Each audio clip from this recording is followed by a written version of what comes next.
La cima de la montaña se alzaba como un campanario de piedra contra el cielo de guerra, negro como la tinta, y sus laderas congeladas atrapaban y devolvían la débil luz lunar de 1943, mientras vientos feroces desgarraban la garganta inferior y lanzaban cortinas de nieve que pinchaban la piel expuesta como agujas finas. En tanto la capitana, Elena Morales, permanecía agazapada tras una roca dentada, su aliento derramándose en el aire helado en nubes pálidas y errantes. A través de sus visores de visión nocturna seguía el complejo enemigo situado 200 metros cuesta abajo, donde prisioneros estadounidenses llevaban 17 días retenidos, mientras una unidad de asalto de Rangers avanzaba con un silencio ensayado, figuras disolviéndose en la oscuridad dentro de la oscuridad, guiadas por el teniente Tomás Ríos, que dirigía al elemento de vanguardia con señales de mano breves y precisas. En los flancos, el sargento primero, Luis Navarro, y el cabo, Andrés Molina, cubrían el avance, mientras otros 3 soldados aseguraban la retaguardia. Todos habían repetido ese mismo plan operativo cientos de veces, aunque el combate real siempre introducía variables que ningún ensayo podía borrar. Elena ajustó sutilmente su postura, consciente del dolor sordo en el hombro izquierdo, donde antiguos fragmentos de metralla aún dormían bajo la piel. 3 años antes, había sido conocida como Night Raid, la francotiradora más letal de las operaciones especiales aliadas, con 63 bajas confirmadas en 4 teatros de guerra, incluida una bala disparada a 1400 metros a través de una tormenta de arena que los instructores seguían calificando de imposible. Todo cambió durante una operación en la Siria ocupada, cuando su observador, el sargento Víctor Álvarez, murió porque ella eligió el objetivo equivocado. La explosión aún resonaba en su memoria, su cuerpo girando por el aire como una marioneta rota. Y Elena presentó su renuncia 48 horas después del entierro, pese a las objeciones de su comandante. El sueño se volvió inalcanzable, la vida casi tan pesada como la culpa, y durante 3 años trabajó solo como asesora civil de seguridad, entrenando a otros sin volver a apretar un gatillo. Cuando el coronel Manuel Ortega solicitó su apoyo para aquella misión de rescate durante la escasez de personal navideña, aceptó únicamente porque su papel sería estrictamente de observación, inteligencia y cobertura, nada más, aunque la montaña tenía otros planes.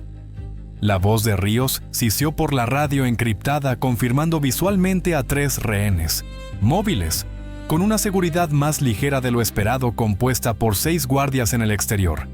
Y Elena activó su transmisor para corroborarlo, añadiendo que los sensores térmicos mostraban 12 firmas de calor en total, 6 más dentro de la estructura principal, con vientos del noroeste a 15 nudos, y recomendando ajustar el vector de aproximación. Ella confirmó mientras los Rangers modificaban la formación, fluyendo alrededor de los obstáculos como agua en movimiento, altamente capacitados y disciplinados. Aunque una advertencia familiar tiró de sus instintos, una que había aprendido a no ignorar jamás. El complejo parecía demasiado silencioso, los guardias excesivamente relajados.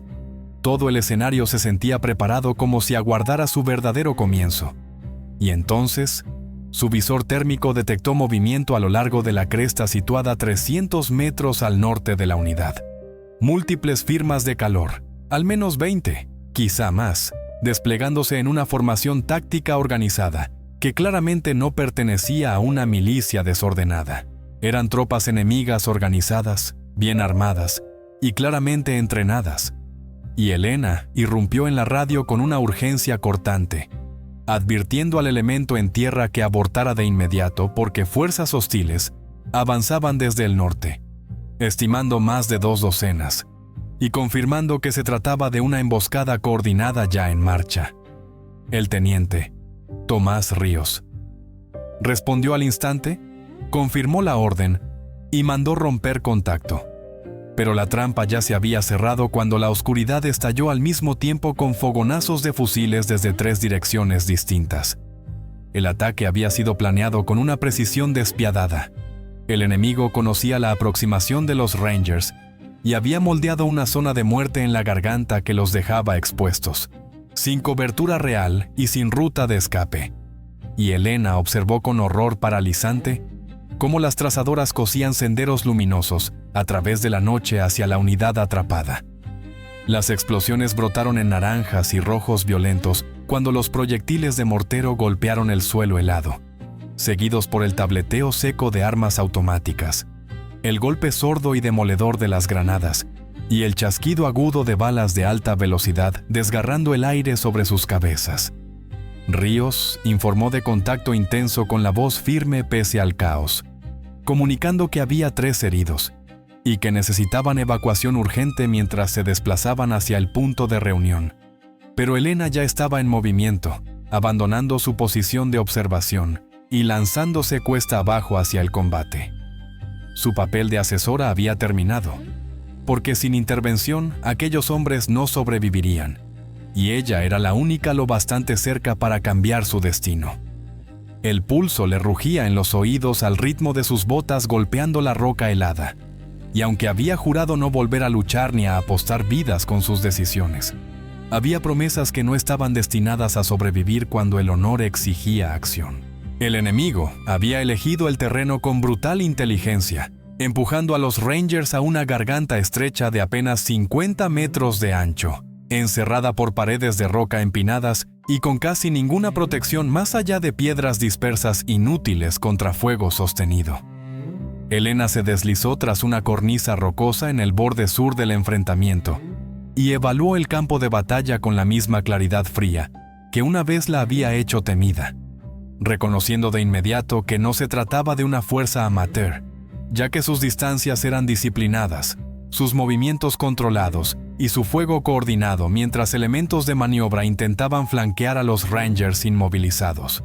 Peor aún, bengalas enemigas surcaban el cielo, guiando claramente los ajustes de tiro desde un mando oculto. A través del humo y la nieve, distinguió al equipo refugiado tras un afloramiento volcánico dentado a unos 80 metros, con Ríos gritando órdenes mientras presionaba la mano contra la pierna sangrante del sargento primero, Luis Navarro.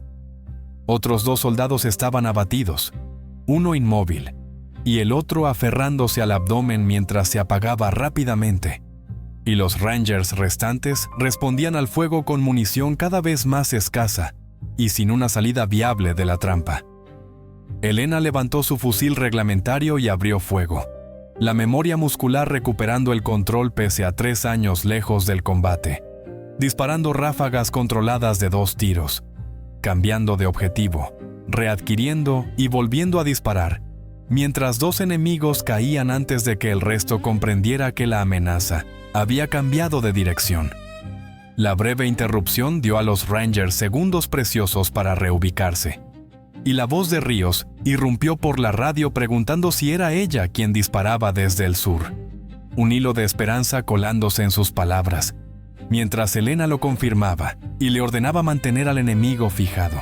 Cruzó terreno abierto a toda velocidad, sabiendo que cada latido podía ser el último, balas chasqueando a su alrededor y golpeando la piedra cuando una granada detonó a 10 metros a su izquierda, la onda expansiva estrellándose contra ella como un puño gigantesco e invisible. Algo ardiente le salpicó el rostro cuando fragmentos de metal en vuelo desgarraron la piel sobre su ceja derecha, y la sangre le inundó de inmediato el ojo, borrando el mundo en una mancha roja. Pero no había tiempo para detenerse ni para reducir la velocidad, solo para seguir avanzando.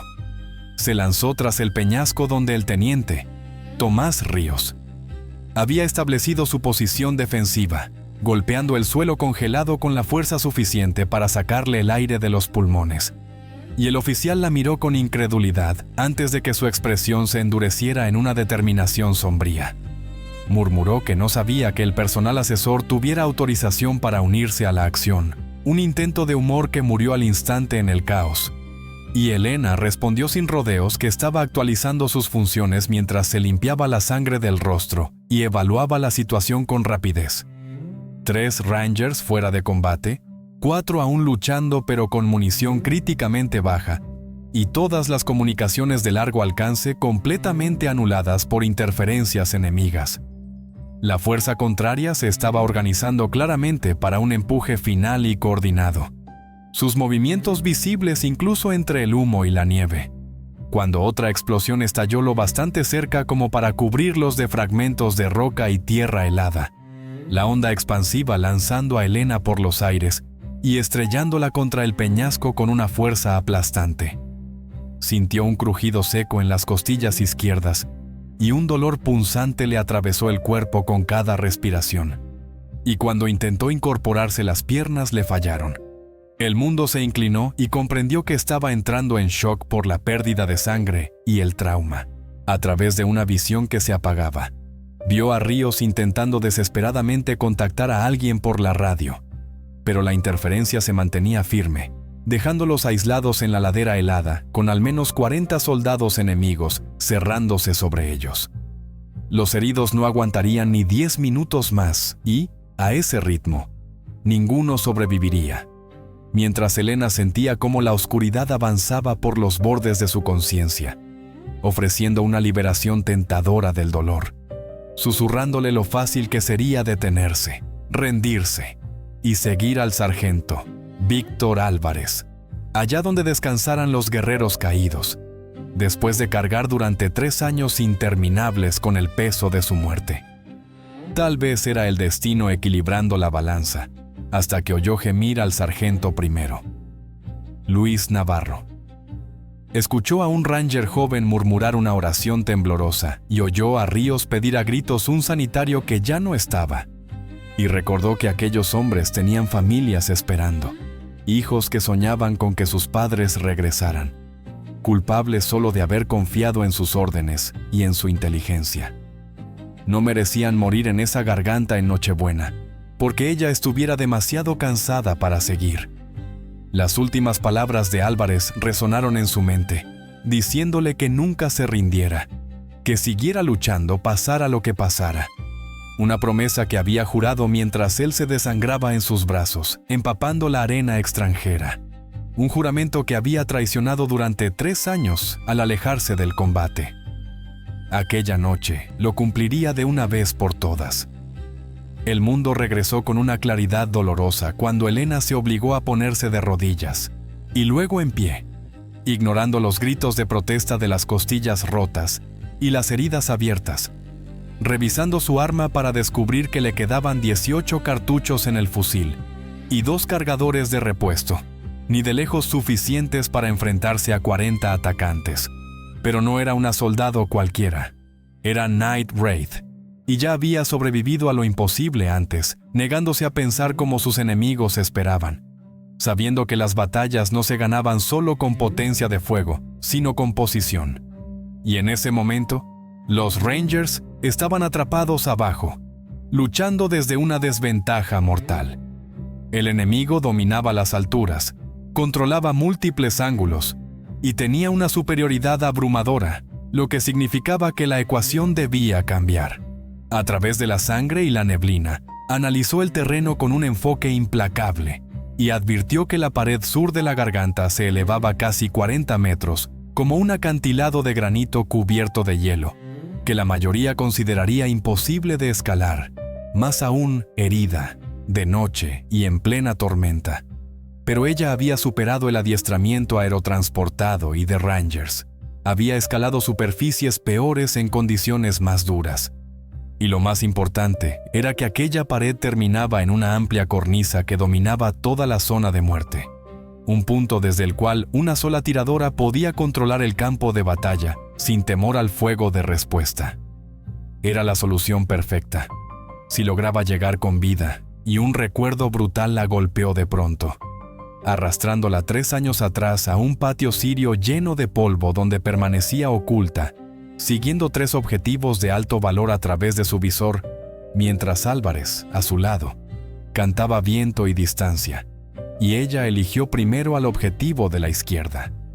La decisión había sido correcta según todos los análisis de amenaza, pero el hombre situado en el centro llevaba un chaleco explosivo y, cuando lo detonó, La explosión mató al sargento Víctor Álvarez, junto con 2 soldados de asalto en la entrada del complejo.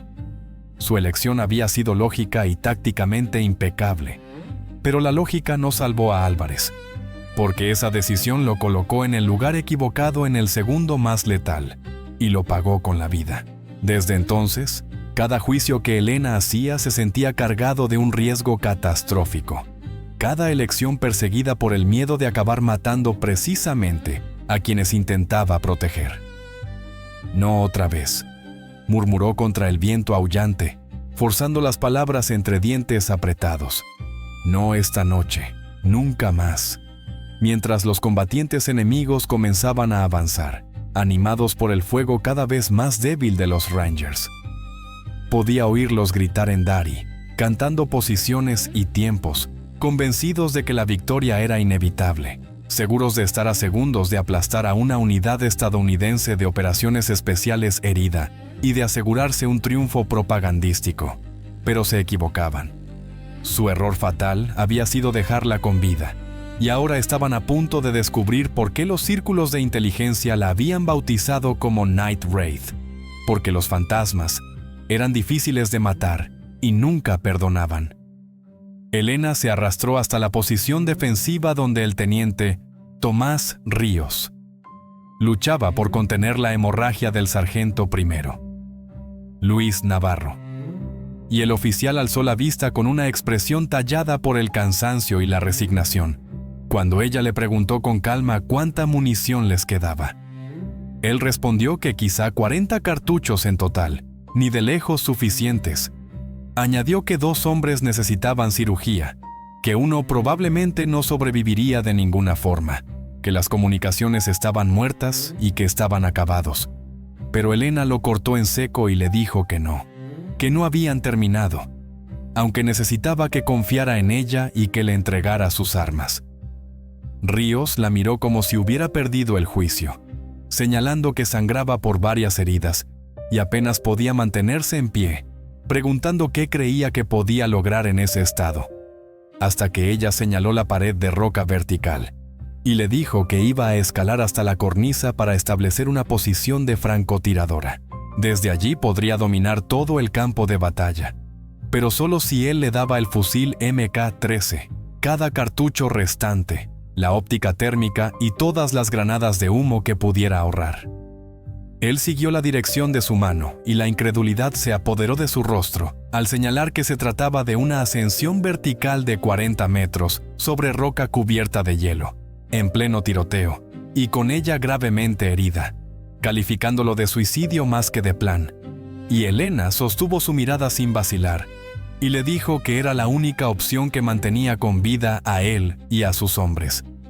Le recordó que ya había escalado superficies peores con un clima más brutal y que podía hacerlo de nuevo, pero necesitaba ese fusil, explicando que su arma corta estaba diseñada para combate cercano, no para precisión a larga distancia, y que el MK-13 había sido creado exactamente para lo que ella pensaba hacer, porque si caía, perderían en un solo instante a su única tiradora cualificada y todas las armas realmente efectivas que les quedaban. El teniente Tomás Ríos negó con la cabeza y dijo que no podía autorizar algo así, pero Elena respondió con frialdad que él no estaba autorizando nada, que ella le estaba diciendo exactamente lo que iba a suceder, y en su voz resonaba la autoridad de acero que había guiado unidades a través de innumerables campos de batalla. Le explicó que en unos 90 segundos el enemigo arrollaría su posición, que los heridos serían los primeros en morir, porque no podían defenderse, y que el resto sería masacrado o capturado, añadiendo con una certeza sombría que la captura sería mucho peor, porque ella había visto lo que hombres como aquellos hacían con los prisioneros, y no era un destino que deseara para sus soldados. Inclinándose hacia él, dejó que viera la convicción absoluta en sus ojos pese a la sangre y al dolor, diciéndole que podía entregarle el fusil y confiar en que estaba a punto de recordarle al enemigo por qué su nombre se susurraba con miedo, o quedarse allí a ver morir a sus hombres, y que debía decidirse en ese mismo instante. Durante 3 latidos, Ríos luchó con la decisión, la doctrina chocando contra la brutal realidad que los rodeaba, hasta que finalmente llevó la mano a la espalda y tomó el Mark 13 Mod 7, los dedos temblándole levemente al soltar las correas, admitiendo en voz baja que si alguien podía lograrlo, era ella, mientras le entregaba el arma. El fusil encajó en las manos de Elena con un peso familiar, como saludar a un viejo compañero tras años de ausencia, y él le advirtió que si moría allí arriba, jamás se lo perdonaría. A lo que ella respondió que entonces más le valía no morir. Hizo una comprobación rápida del mecanismo, confirmó el cargador y ajustó la óptica hasta que todo quedó perfectamente alineado, como si el propio fusil hubiera estado esperando su regreso, y aceptó de Ríos 3 cargadores de repuesto, cada uno cargado con munición de competición diseñada para precisión a larga distancia. El cabo Andrés Molina, uno de los últimos Rangers aún aptos para combatir, se arrastró hasta ella y le entregó 2 granadas de humo y un monocular térmico, el rostro manchado de suciedad y residuos de pólvora, pero con la mirada firme mientras le decía que no sabía si ella lo recordaba, aunque había impartido un curso de tiro de precisión al que asistió 4 años atrás, donde afirmó que la diferencia entre un buen francotirador y uno excepcional no era la habilidad, sino la negativa a aceptar la derrota. Presionó el equipo en sus manos y le pidió que no aceptara la derrota esa noche, porque la necesitaban en esa cornisa. Y Elena sintió como algo se movía en el interior de la coraza emocional que había llevado desde la muerte de Víctor Álvarez. Al comprender que aquellos hombres creían en ella, confiaban en ella y estaban dispuestos a apostar sus vidas a su capacidad para lograr lo imposible. Esa confianza pesaba sobre ella, humilde y aterradora a la vez, porque sabía que la fe podía romperse con un solo movimiento equivocado, y aún así, ya no quedaba espacio para la duda.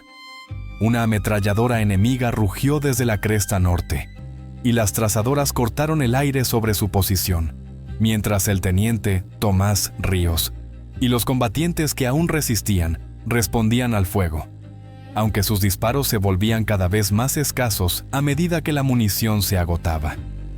El asalto final estaba a minutos de llegar, y cuando ocurriera, el valor por sí solo no bastaría contra una superioridad aplastante.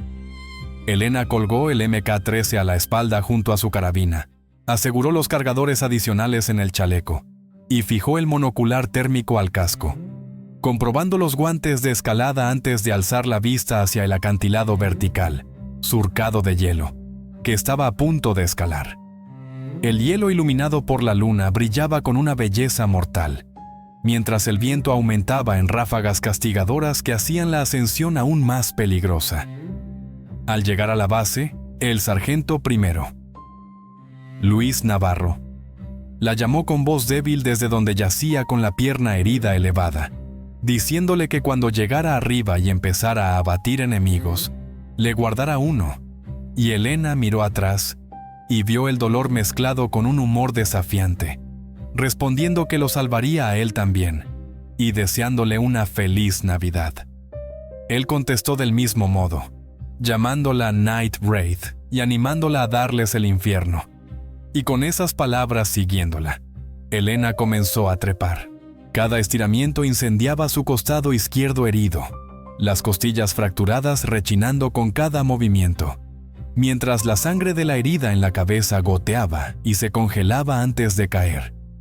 Encerró el dolor con pura disciplina, concentrándose solo en el siguiente agarre, el siguiente apoyo, el siguiente metro ganado, mientras el hielo quebradizo se rompía bajo su peso, y 2 veces en los primeros 10 metros estuvo a punto de caer, salvándose únicamente por agarrones desesperados a roca más firme.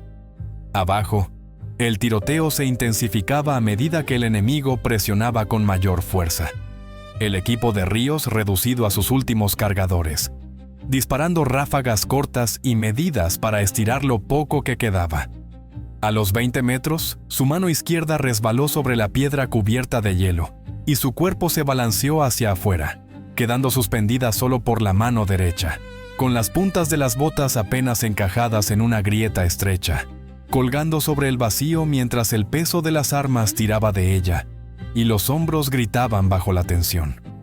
A través del dolor, volvió a oír la voz de Víctor Álvarez, resonando desde aquel patio sirio, ordenándole no rendirse, seguir luchando pasara lo que pasara, y con un sonido áspero arrancado del pecho, se impulsó hacia arriba, atrapó un saliente dentado con los dedos entumecidos, se pegó de nuevo a la roca y continuó escalando.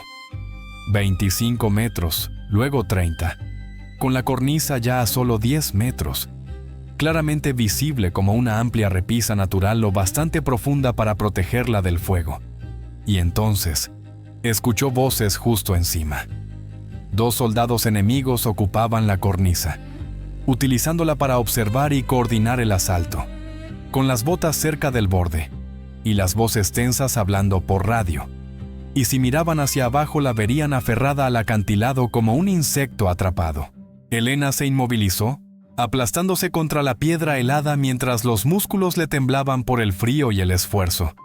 Y con lentitud, llevó la mano hacia la pistola sujeta al muslo, consciente de que era el peor arma posible para ese instante, pero la única opción, ya que descolgar el fusil significaría una muerte segura. Uno de los hombres de arriba rió por algo que dijo su compañero, relajado y confiado, sin saber que la muerte estaba escalando hacia ellos. Y Elena sacó la pistola con cuidado, quitó el seguro con el pulgar y siguió trepando con la mano izquierda mientras mantenía el arma lista en la derecha. Quedaban 3 metros, luego 2, y ahora podía verlos con absoluta claridad. 2 soldados enemigos jóvenes, vestidos con camuflaje invernal y armados con fusiles de tipo AK, permanecían de pie con toda su atención fija en los Rangers de abajo. Y con la última reserva de fuerza que le quedaba, Elena se impulsó hacia arriba y se lanzó sobre la cornisa en un único movimiento violento.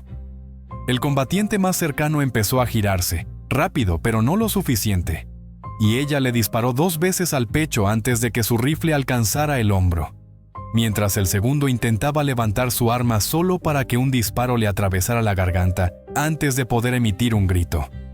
Ambos cuerpos cayeron sin hacer ruido, sin alertar a nadie más, y Elena los arrastró detrás de un bloque de roca antes de tomarse unos segundos preciosos para orientarse, comprendiendo que la cornisa era incluso mejor de lo que había imaginado. Desde allí dominaba líneas de visión limpias sobre todo el campo de batalla, con los Rangers atrapados abajo y la fuerza enemiga concentrándose para el empuje final, mientras el viento soplaba con mayor intensidad, pero de forma constante, algo con lo que podía trabajar.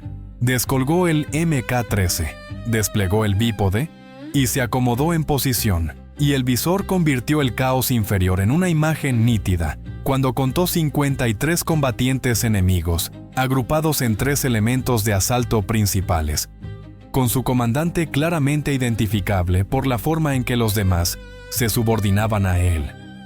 El entrenamiento borró toda emoción y su mente se redujo a pura mecánica. Distancia al objetivo más cercano, 240 metros. Viento del noroeste constante a 18 nudos con rachas más fuertes. Temperatura -12, presión casi estándar. Respiración lenta hasta que el pulso cayó en ese ritmo familiar en el que siempre confiaba. Abajo, el equipo del teniente Tomás Ríos. Tenía quizá 30 segundos antes de ser aplastado, y ella necesitaba romper el asalto con suficientes bajas y confusión para detener su impulso. La retícula se posó sobre la cabeza del comandante. Un disparo sencillo en esas condiciones, capaz de derrumbar la cadena de mando enemiga, o por el contrario, de provocar una furia suicida que acabaría con los Rangers exhaustos antes de que pudiera reducirlos. Durante un latido dudó, con Siria atravesándole la memoria, la decisión que había costado la vida a Víctor Álvarez. La certeza de que elegir mal significaba muerte y elegir bien significaba supervivencia. El peso de la montaña oprimiéndole el pecho, hasta que recordó su voz en la última sesión de entrenamiento, diciéndole que dejara de cuestionarse, que sus instintos eran los mejores que había visto jamás, y que la duda era lo que te mataba. Exhaló y decidió, desplazando el punto de mira hacia el combatiente que lideraba el grupo más cercano, un ametrallador pesado que representaba la amenaza inmediata, optando por estabilizar primero la situación y dejar al comandante para después, y apretó el gatillo. El disparo retumbó en la ladera y el artillero cayó al instante, su arma repicando contra la roca, y antes de que su cuerpo tocara el suelo, Elena ya había accionado el cerrojo y adquirido el siguiente objetivo, el hombre a su lado, que se giró confundido solo para morir sin llegar a comprender qué había ocurrido. 2 disparos, 2 bajas, 4 segundos. Y la fuerza enemiga estalló en caos cuando la idea de una presa acorralada y desesperada se hizo añicos bajo una muerte precisa llegada desde lo alto, con combatientes dispersándose en busca de cobertura y gritos de advertencia que llegaron tarde y significaron demasiado poco, mientras Elena continuaba con su cadencia serena y metódica. Con una cadencia metódica, sabiendo que el pánico era el mejor aliado de una francotiradora, porque el miedo empujaba a los hombres a exponerse en el momento equivocado, a olvidar su entrenamiento y a cometer errores fatales. Y cada disparo profundizaba ese terror hasta convencerlos de que un pelotón entero de tiradores estadounidenses los cazaba, y no una sola mujer herida sobre una cornisa. Objetivo 3. Un combatiente que se deslizaba hacia el flanco de los Rangers, abatido. Objetivo 4. Un operador de radio pidiendo auxilio, eliminado. Objetivo 5. Un hombre apuntando un lanzacohetes hacia la posición de Motamu, Tomás Ríos, muerto antes de poder disparar. El comandante enemigo gritó órdenes desesperadas, intentando imponer disciplina de nuevo, enviando a la mitad de sus hombres a suprimir la cornisa, mientras el resto reanudaba el asalto. Una táctica sólida en teoría, pero que exigía movimiento. Y Elena castigó cada desplazamiento descuidado, derribando a 2 combatientes más cuando los disparos empezaron a golpear la roca cerca de su posición, rodando entonces hacia la izquierda, deslizándose 3 metros hasta un nuevo punto y reanudando el fuego antes de que pudieran corregir. Era reposicionamiento fantasma, una técnica pulida durante años de combate. No permanecer nunca el tiempo suficiente para que el fuego de respuesta se ajustara, no moverse jamás de forma predecible. Había disparado 18 veces y contaba 15 bajas, y los enemigos restantes quedaron atrapados entre el fuego disciplinado desde abajo y su vigilancia letal desde lo alto.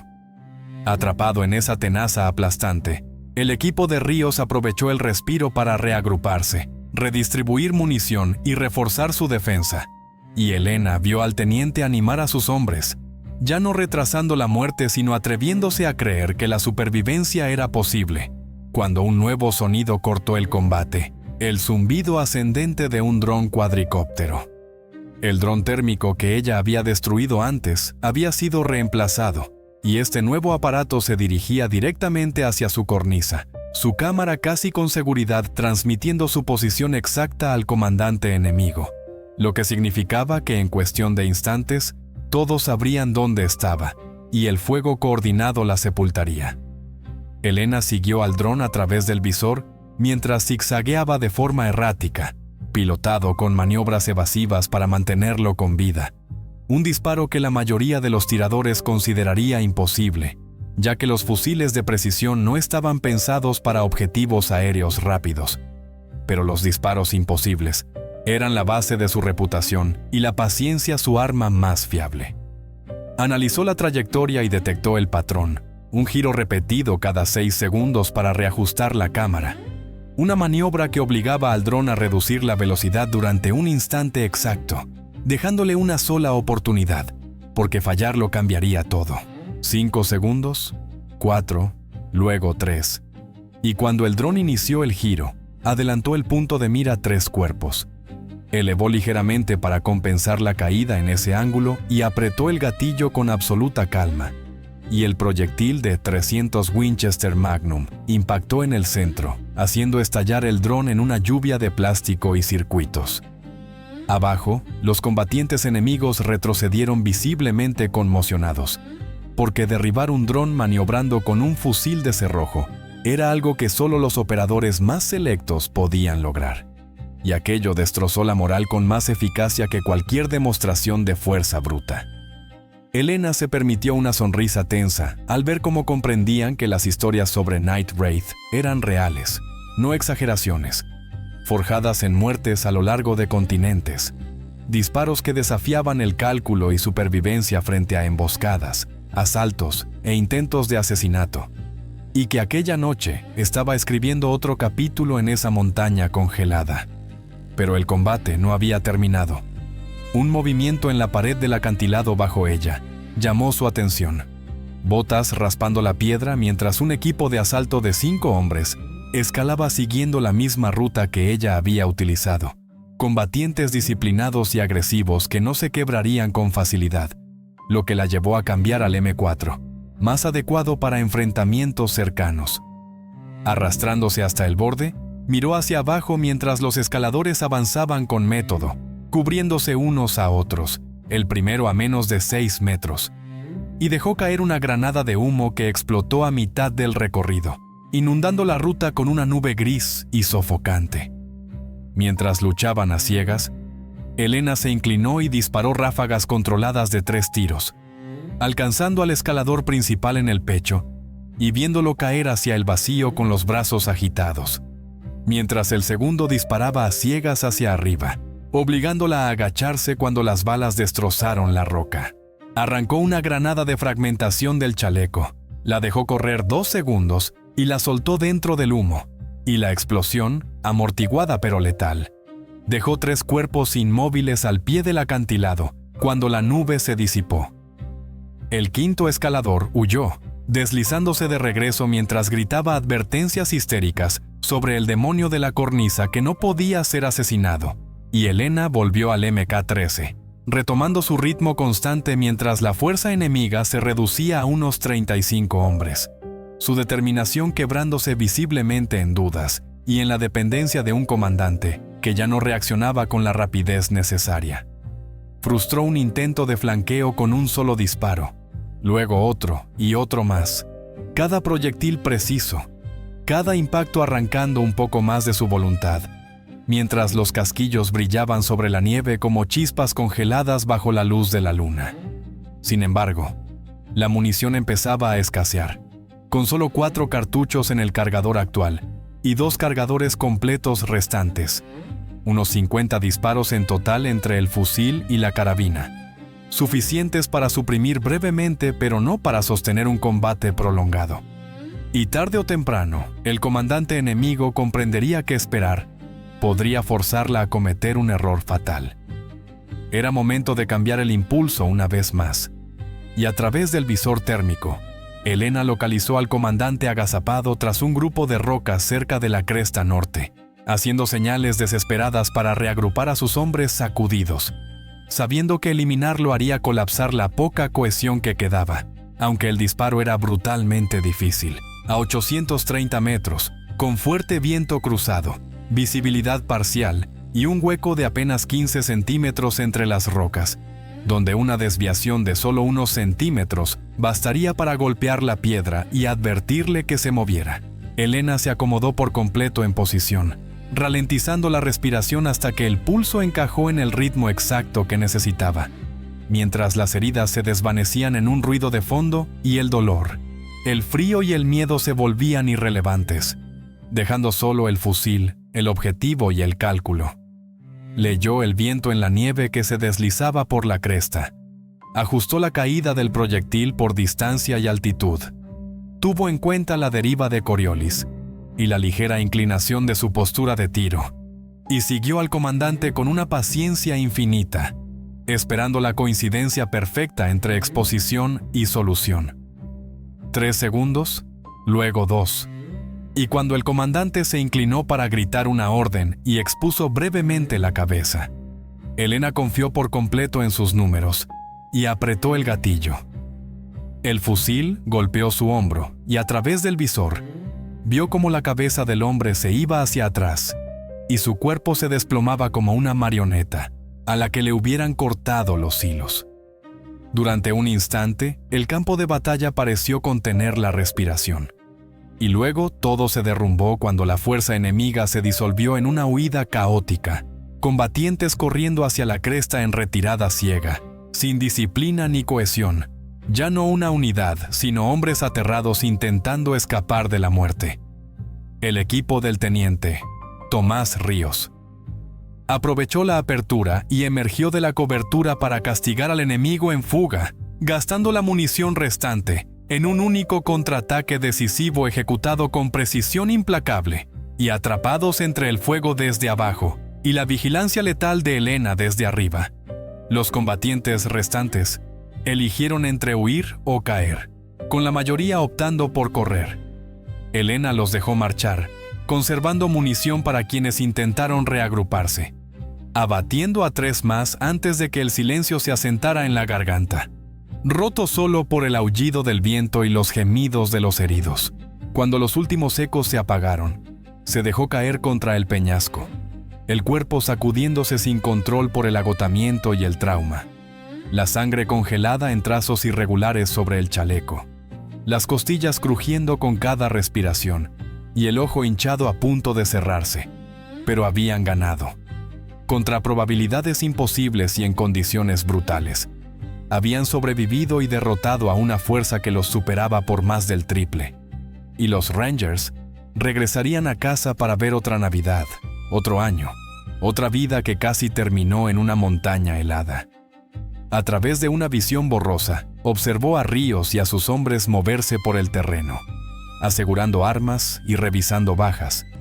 Y cuando el teniente alzó la vista y la saludó, el gesto pesó más que cualquier medalla, y ella lo devolvió débilmente antes de que los ojos se le cerraran y el fusil se le escapara de las manos. Por primera vez en 3 años, el peso de la muerte de Víctor Álvarez no la aplastó, porque aunque nunca podría traerlo de vuelta, esa noche lo había honrado al negarse a dejar morir a otro equipo, luchando cuando rendirse habría sido más fácil, escalando cuando caer habría sido más piadoso y disparando cuando la desesperación le suplicaba que se detuviera. Night Wraith había regresado y, al hacerlo, había recuperado una parte de su redención. Y cuando la conciencia volvió en fragmentos, cada oleada trajo nuevo dolor hasta que abrió los ojos y se encontró descendiendo de la montaña en una camilla improvisada, con Ríos y el cabo Andrés Molina, turnándose en las esquinas mientras una nieve ligera caía bajo un cielo que se despejaba y el amanecer se filtraba por el horizonte oriental en tonos rosados. Ríos notó que había abierto los ojos y dijo que pensaron que la habían perdido cuando cayó 2 minutos después del último disparo, preguntándole cómo se sentía. Y Elena respondió con voz áspera que sentía como si se hubiera caído de una montaña, preguntando cuánto tiempo había estado inconsciente, y él contestó que 20 minutos, añadiendo con un humor forzado que subir a buscarla había sido mucho más difícil de lo que ella lo había hecho parecer, aunque la preocupación seguía presente en su mirada cuando le dijo que había perdido mucha sangre y necesitaba un hospital con urgencia. Intentó incorporarse, pero el cuerpo no respondió, cada músculo magullado y cada respiración convertida en una agonía controlada.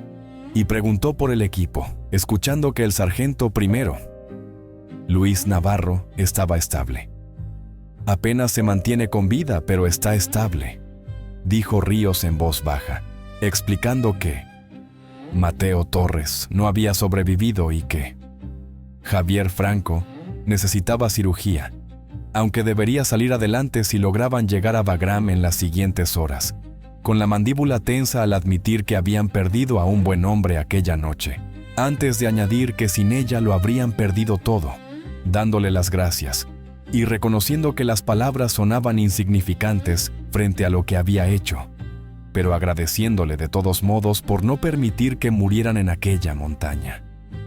Elena cerró los ojos mientras las lágrimas que se había negado a derramar durante 3 años por fin se liberaban, porque no había salvado a Torres, igual que no había salvado a Víctor Álvarez. y la culpa volvió a irrumpir con fuerza, lista para arrastrarla de nuevo a ese abismo familiar donde cada fracaso se convertía en su identidad. Entonces, Ríos apoyó una mano firme en su hombro y le dijo que había leído su expediente, que sabía lo de Siria, que conocía lo ocurrido con su observador y que comprendía el peso que cargaba cada día. Le pidió que escuchara y le explicó que las heridas de Torres habían sido catastróficas, que recibió esos impactos en los primeros instantes de la emboscada, mucho antes de que ella llegara, y que el sanitario creía que había muerto en cuestión de minutos, lo que significaba que no había nada que ella pudiera haber hecho para cambiarlo. Cuando Elena intentó culparse por no haber detectado la emboscada antes, Ríos la interrumpió con firmeza, con la voz de un líder que se negaba a permitir que una de los suyos se hundiera, recordándole que los había alertado a tiempo para sobrevivir, que había escalado un acantilado helado que la mayoría de los escaladores no tocaría ni en su mejor día, y que había eliminado a más de 20 combatientes enemigos desde una cornisa expuesta, mientras apenas estaba consciente. Le dijo que había salvado a 7 hombres aquella noche, 7 hombres que regresarían con sus familias gracias a ella, y que no debía deshonrar su supervivencia obsesionándose con el único al que no pudo salvar. Palabras que atravesaron su dolor con una claridad brutal, mientras ella susurraba el número para sí misma, 7, comprendiendo que había salvado a 7, y Ríos lo confirmó, añadiendo que si alguien le preguntaba alguna vez quién había sido la mejor operadora con la que había trabajado, contaría la historia de la noche en que una francotiradora herida escaló una montaña en plena ventisca y contuvo a una compañía enemiga entera por sí sola. Un relato que nadie creería hasta que mostrara el informe posterior a la acción y la recomendación de medalla que pensaba presentar en cuanto salieran de aquella roca.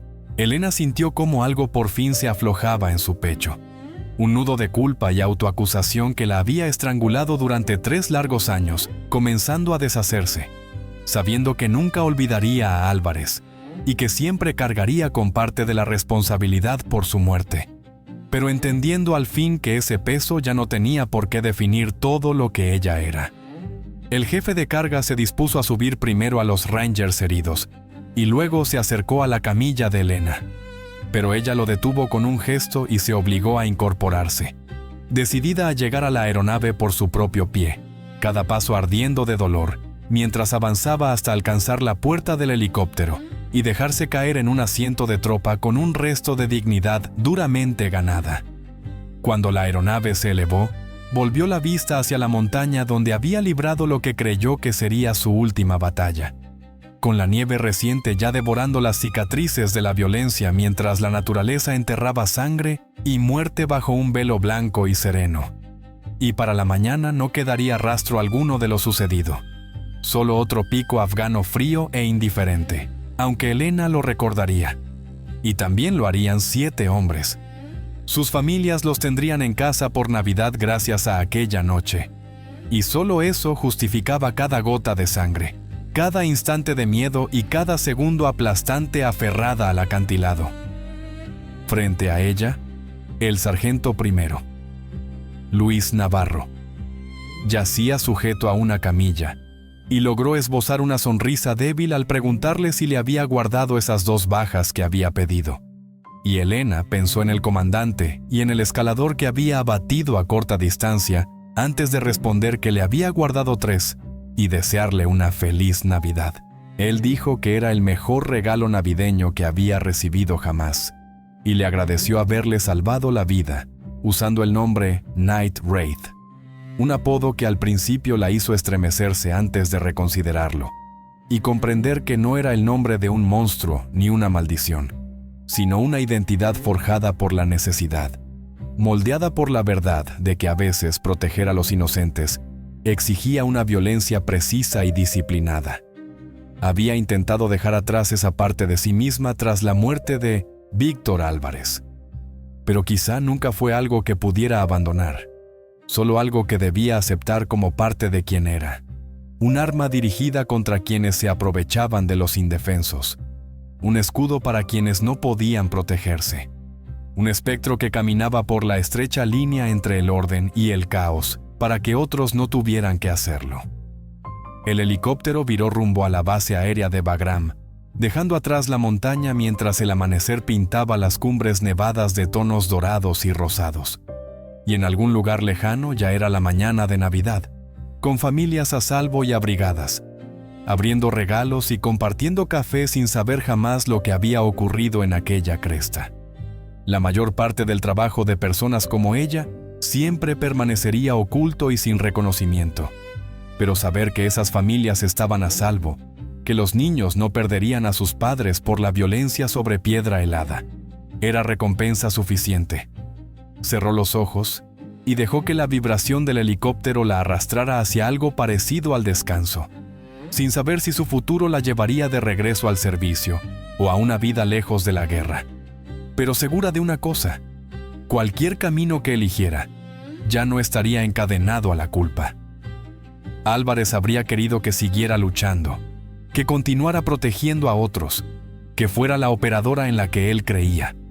Y esa noche había honrado esa promesa, dejando las decisiones del mañana para otro día, porque estar viva en la mañana de Navidad ya se sentía como un milagro. 6 semanas después, Elena se encontraba de pie en una sala de informes del Pentágono, mientras un general de 2 estrellas prendía la estrella de plata en su uniforme, con una citación cuidadosamente redactada para preservar el secreto. Aunque cualquiera que entendiera de verdad la guerra, sabría que algo extraordinario había ocurrido en una montaña afgana sin nombre. Por gallardía e intrepidez conspicuas en acción contra un enemigo armado, leyó el general con gravedad ceremonial, declarando que la capitana, Elena Hale, se había distinguido por un valor extraordinario bajo un fuego enemigo abrumador, y que, pese a sufrir heridas graves, había asumido voluntariamente una posición de peligro extremo para proteger a las fuerzas amigas. Su puntería excepcional y su pericia táctica condujeron a la neutralización de más de 20 combatientes enemigos y a la supervivencia de 7 militares estadounidenses, que, de otro modo, habrían sido muertos o capturados. Acciones que honraban tanto a ella misma como al ejército de los Estados Unidos. El teniente Tomás Ríos y los operadores supervivientes permanecían firmes en la primera fila, con los uniformes impecables y los rostros solemnes, mientras el sargento primero, Luis Navarro, caminaba con apenas una leve cojera. Los médicos decían que algunos fragmentos permanecerían con él de por vida. Y Francisco, tras haber soportado 3 cirugías, tenía un pronóstico de recuperación completa. Tras la ceremonia, Ríos se acercó con una leve sonrisa y comentó que el coronel, Samuel Pérez, estaba intentando convencerla de regresar al servicio activo, preguntando si Night Wraith saldría del retiro de manera definitiva, y Elena meditó la pregunta, consciente de que las pesadillas no habían desaparecido, pero se habían suavizado lo suficiente como para pensar en Víctor Álvarez, sin quedarse sin aliento. Respondió que lo estaba considerando, pero que si regresaba sería bajo sus propias condiciones, sin destino de escritorio ni un puesto limitado solo a instrucción, porque si volvía sería al campo, donde realmente podía marcar la diferencia. Ríos replicó que Pérez probablemente aceptaría cualquier exigencia, diciendo que lo ocurrido en aquella montaña se había difundido y que media comunidad de operaciones especiales intentaba reclamarla, llamándola una leyenda. A lo que Elena respondió con sequedad que ya lo había sido y que simplemente estaba decidiendo si el precio valía la pena. Más tarde, esa misma tarde, condujo hasta el Amosí, memorial de Liberty Ridge, y caminó entre las filas silenciosas de marcadores blancos hasta encontrar la tumba de Víctor Álvarez, mientras una nieve reciente caía de nuevo y cubría la piedra con un velo fino que le recordó a la montaña afgana. Se arrodilló, apartó la nieve para que su nombre quedara visible y habló en voz baja, disculpándose por no haber venido antes y diciendo que había estado resolviendo cosas que creía que él comprendería, con el viento moviéndose entre las ramas desnudas, y el sonido lejano de un toque de corneta procedente de otra ceremonia cercana. Tomando una respiración lenta, le dijo que había cumplido su promesa, que no se había rendido ni siquiera cuando rendirse habría sido más fácil, y la supervivencia incierta, que había seguido luchando y había salvado vidas, 7 hombres que estaban vivos porque recordó lo que él le había enseñado, y apoyó la mano sobre la piedra fría, siguiendo con los dedos las letras grabadas. No iba a olvidarlo, ni iba a fingir que Siria nunca ocurrió, o que su muerte no había sido en parte responsabilidad suya, pero también se negaba a permitir que aquel único instante definiera toda su vida, porque él merecía algo más que ser recordado como el error que puso fin a su carrera. Merecía ser recordado como el hermano que la hizo más fuerte, una mejor operadora, una mejor soldado y una mejor persona. El viento agitó la nieve que caía, formando espirales lentas que parecían casi intencionadas, y por primera vez en 3 años. Elena sintió asentarse en su interior algo desconocido, no una culpa aplastante, sino una paz silenciosa, consciente de que Víctor Álvarez se había ido y siempre lo estaría, pero que su recuerdo ya no tenía por qué ser una herida abierta, sino una brújula que señalaba por qué luchaba y un recordatorio del precio que pagan quienes entran voluntariamente en el peligro. Se incorporó y realizó un saludo firme y perfecto ante la lápida, susurrando que ya podía descansar porque a partir de ahí ella se haría cargo. Y cuando se giró para regresar a su coche, sonó su teléfono, un número que reconoció al instante como el del cuartel general. Contestó al segundo tono y escuchó al coronel David Hernández, del Mando de Operaciones Especiales, decir que entendía que quizá estuviera considerando un regreso al servicio activo y que se estaba desarrollando una situación que requería a alguien con su experiencia específica, preguntándole si estaba disponible para una sesión informativa clasificada a la mañana siguiente. Elena lanzó una última mirada a las interminables filas de lápidas blancas y luego hacia la puerta abierta y el mundo más allá, comprendiendo que la decisión era únicamente suya: permanecer en la vida civil, formando a otros lejos del caos, o volver a internarse en las sombras y convertirse en el arma que asegurara que aquellas filas no siguieran creciendo. Dijo que allí estaría.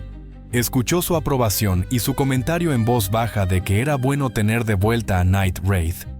Colgó la llamada y continuó caminando con el paso firme y decidido, mientras la nieve caía con más fuerza, cubriéndolo todo de un blanco silencioso.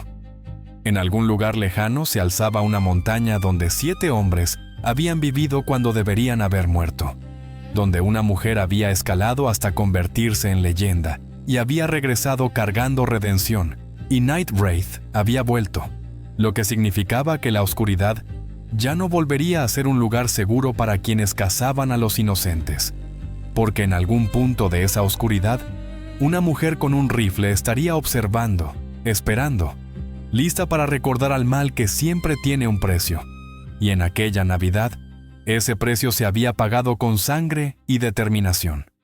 Gracias por vernos, y suscríbanse a nuestro canal. Historias de la Guerra.